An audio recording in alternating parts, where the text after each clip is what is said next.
we hosted an exclusive webinar on how AIERP is transforming real estate and construction. Here are expert insights from the session.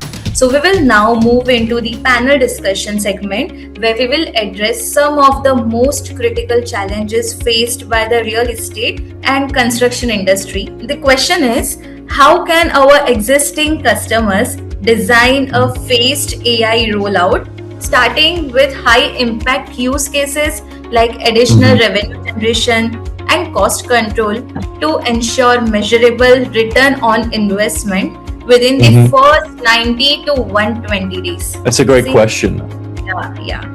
Yeah. So it's actually a quite prominent question as well, because I think we have a saying in the UK, I don't know if it's the same in India, but like when you have a hammer, everything looks like a nail, right? So it's a famous saying, and basically what it's saying is that when you have such a powerful piece of technology, you have this intuition or this expectation that you want to apply it everywhere. And the reality is that AI is a tool like any other technology, and it has its place, and in other places it doesn't have its place. And it's also true that AI is not a zero-sum game. So what I mean by that is that you can apply it in incremental small places to deliver value very quickly, and you don't necessarily need to automate everything, right? In fact, you'll find like most things that you will automate, usually it's easy to get to the 80%, and it's very difficult to do the last 20%, right? But that 80% actually releases tremendous amount of value, and that's your low-hanging fruit. So the way you usually should do this is by exploring a little bit like your functions across your business. You should be mapping out, right, what areas in the business do we have? What areas of friction or repeated work do we have? Like, where are our cost centers, or where are our user experience bottlenecks? And then basically look at, okay, within these specific areas, if we map out the process, and actually find that visually mapping these things out, when we go and speak to large customers about deploying these types of automations, we usually map out these processes visually on like a canvas or on a whiteboard.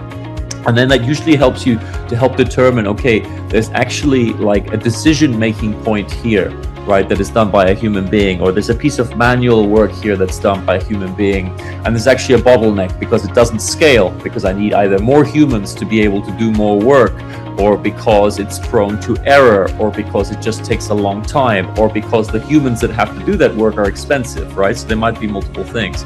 So if you do that identification work, we call that like an exploration, that will help you determine, okay, what are your top processes where maybe AI can help you deliver value? And then within that process, what are the primary areas that you should be focusing in on, right? And as I say, you don't have to replace the entire process. You can identify specific discrete areas that are the bottleneck, that are the cost center, that are the user experience, bottleneck again. And you can start there. So that's usually the best way to do it. You build a backlog off the back of that, and then you gradually add that capability over time, right? And you will find that over the course of that 90 days to a year, as you move forward, your level of automation will go up. But I think it's really important because ultimately, I'm not sure of the colleagues that are on this webinar today, like where you guys sit across your businesses. But a lot of the time, one of the big things about investment in AI is that you need to be able to show value quickly to your stakeholders that are financing the AI, right? So if you're making an investment, you need to show actual demonstrable gains. So that's actually the best way to do it is, as I say, map out your business, map out your processes, figure out your pain points, your areas of contention, build a backlog off the back of that, and then start with small repeatable ones that you can automate, and always measure your outcomes as well, so you can justify why you're doing that investment.